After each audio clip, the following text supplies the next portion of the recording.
Okay, so I'm live. This is an impromptu live just to continue from the Bargello quilt that we were making yesterday. So Friday the 14th of April, I believe, at 6:30 on the So Totally Trisha page. So I carried on and completed all of the rest of the strips, and as you can see, I've sewn them together, but I haven't pressed them. So I thought I'd just pop on for a quick live, just so that you can see how you carry on from there. Now, I will just reiterate, when you are stitching your strips at the beginning, and also when you've cut your strips and are stitching these block strips again, please use a smaller stitch length. Hello, Tony. A smaller stitch length, because it really does help when you are when you're using your seam ripper to pull the seams apart. If you're using a standard length strip stitch of 2.5 or even more sometimes, it will open up easily, but more likely to open up when you're putting your quilt together. So a 1.8 or 2 length of stitch is much, much better.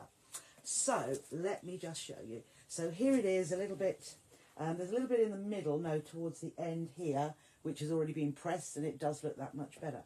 So when we turn it over to the back, what you'll see is all these seams which haven't been pressed. And once pressed, pressing is absolutely crucial. It makes every project look that much better. So all we're going to do, as you see, I've pressed these in this direction, and I'm going to press them all across in the same direction. Now what you should notice, can you see all my seams here? These shorter horizontal seams, horizontal to me anyway, are laying flat. If perchance you have got one in your stitching, you've got it twisted so that that's perhaps facing that way at that side. A naughty little tip to do, because you can of course unpick your seams and restitch so that it lies flat. But what I do, which is really naughty, but I just clip the seam just here so that I can push it down and lay it flat again. That is the easy option. But if at the very beginning you had pressed your seams as I suggested, with the iron going up the middle of a strip so that it pushes your seams in opposite directions, all of these seams here will nest as you stitch them back together again. So I've got my iron on, and all I'm doing, I'm just pulling this, move it this way a little bit, I'm pulling this edge taut so that I'm basically opening these seams as far as they will go. Now I am using steam, and because we're not using any bias edges here, steam is good. Steam is good for the overall result.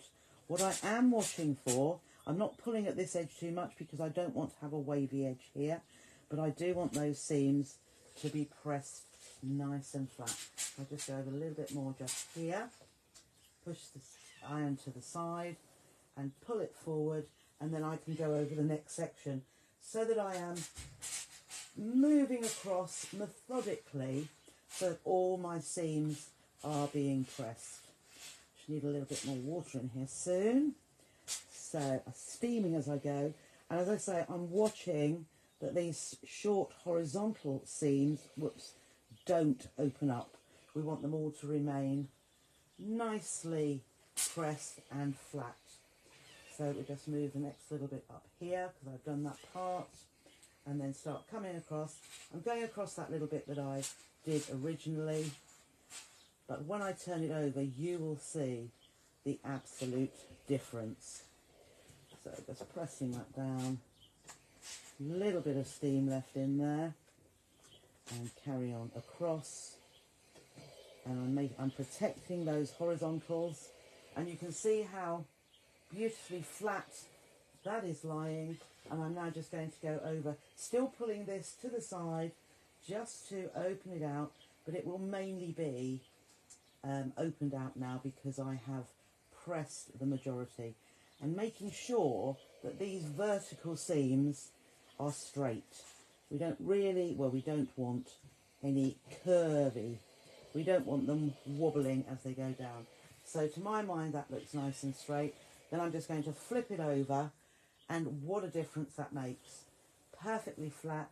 I can see all these seams going up, and then I'm just going to give it a final press across and a little pull at the sides just to make sure. And what you want to see is these outer edges being perfectly, or as near to perfectly straight as you can get them. So just this last little press across the top, and there we go. Backwards and forwards, and absolutely beautiful. So this was the red colourway. You can see how that looks, and I think we are onto a winner here. It's looking rather good. So as long as you are watching your fabrics moving as you pop them together, you want to make sure, so this is the point, and you want to see them moving down a step, and then when we get to this wide one, we start coming back up again. So it's just a case of moving your pieces each time to make sure they're in the right place. But having those darker, bold colours really makes the design stand out. So let me just have a look. I will pop this off just a little bit, see if there's any little comments. Oh, you can see the messy room here. But what I'm going to do, I shall come back again shortly when I've just got my backing piece. Morning, Sharon. And morning, Catherine. Ah, well, you can if you watch last night's one, and we got to the stage where a little bit of it was done, or perhaps a third to a half was done, and then I've just finished off this morning, and I'm now, hello Jack, and I'm now just working it up. Hello Eileen.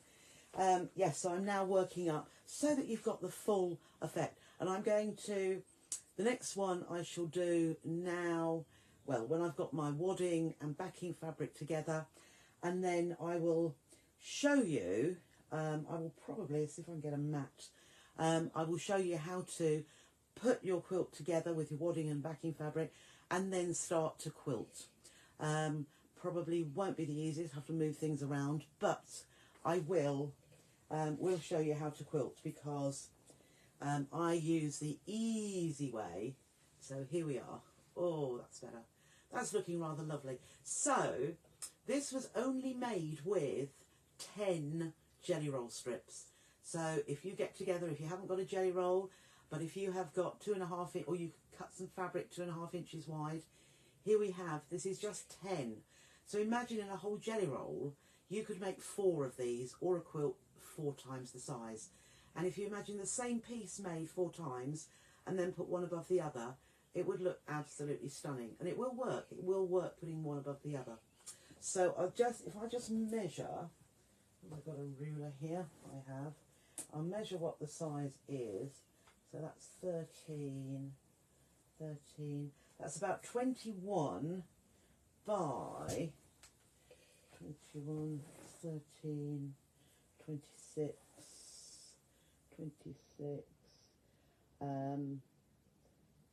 32. It's about 21 by 32.